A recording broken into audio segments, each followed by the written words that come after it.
નમસ્કાર મિત્રો, તારીખ છે 30 માર્ચ 2026 વાર છે આજે સોમવાર। આજના વિડીયોની અંદર સોના ચાંદીના ભાવ વિશે સંપૂર્ણ માહિતી આજના વિડીયોની અંદર મેળવશું। તે પહેલાં ચેનલ ઉપર જે મિત્રો નવા આવ્યા હોય તો ચેનલને ખાસ સબસ્ક્રાઈબ કરી દેજો અને વિડીયો પસંદ આવે તો વિડીયોને લાઇક કરી દેજો।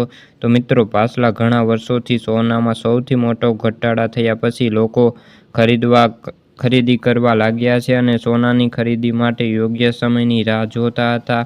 આથી છેલ્લા 3 વર્ષથી ચાલી રહેલી જે તેજીના કારણે અત્યારે સોનાની અંદર 15% જેટલો ઘટાડો થયો છે અને મધ્ય પૂર્વમાં ચાલી રહેલા યુદ્ધના કારણે સોનાના ભાવમાં ઘટાડાની ચાલ સતત જોવા મળી રહી છે। સોનામાં વેચવાલીના મુખ્ય કારણો એક સાથે શેર અને જે ઘટાડો થવાના કારણે અત્યારે જેના કારણે રોકાણકારો પોતાની નુકસાનીની ભરપાઈ માટે સોનું વેચવું પડ્યું છે અને તેના કારણે પોતાના જે અત્યારે ભાવ ઘટવાના સતત ઘટી રહ્યા છે। બીજું કારણ જે મધ્ય પૂર્વના યુદ્ધ વચ્ચે તો ઘણા દેશોની અંદર જે બેંક માટે સોનું વેચવાની જરૂર પડી શકે તેવી સંભાવનાઓ રહેલી છે। ખાસ કરીને જાન્યુઆરી મહિનાની અંદર 19% ઘટ્યું સોનું। આ વર્ષે જાન્યુઆરીમાં સૌથી ઊંચા સ્તરે એટલે કે 19%નો ઘટાડો નોંધાયો છે અને આ ઘટાડા હજી પણ ઘટાડો થઈ શકે છે આગામી દિવસોની અંદર। માર્કેટની શરૂઆત માનવામાં આવે છે। જો કે 27 માર્ચ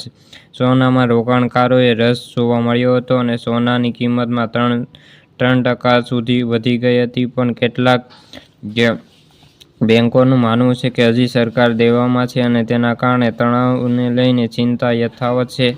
આના કારણે સોનાની અંદર રોકાણકારોમાં મોટો જે ફફડાટ જોવા મળી રહ્યો છે અને તેના કારણે ભાવમાં સતત ઘટાડો જોવા મળી રહ્યો છે। મિડલ ઇસ્ટમાં વધતા તણાવના કારણે સોનાના ભાવમાં ઘટાડો જોવા મળ્યો છે અને રોકાણ માટે મોટો મોકો છે અને મોંઘવારી સાથે જોડાયેલું મુખ્ય નાણાં દબાણ અને જે વૈશ્વિકતા અને માળખાકીય કારણો છે અને સોનામાં મજબૂત આપશે। આ વર્ષે જાન્યુઆરીના અંતથી અચાનક સોનામાં આવેલા જે ઘટાડાના કારણે રોકાણકારો આશ્ચર્યજનક મુકાયા છે અને સતત જે ભાવ ઘટી રહ્યા છે। 2023ના 150%નો જે ઉછાળો અને 2023ની અત્યાર સુધીમાં સોનામાં 150%નો ઉછાળો આવ્યો છે અને તેજી સેન્ટ્રલ બેન્કોની અંદર સોનાની ખરીદવા માટે મોટું યોગદાન રહ્યું છે। ખાસ કરીને 2022ની અંદર યુક્રેનમાં થયેલા હુમલા પછી રશિયાએ વિદેશી મુદ્રા ભંડાર જપ્ત કર્યા પછી જે સેન્ટ્રલ બેન્કોમાં પોતાના ડોલર રાખવામાં જોખમ લાગ્યું હતું, ત્યાર પછી સોનામાં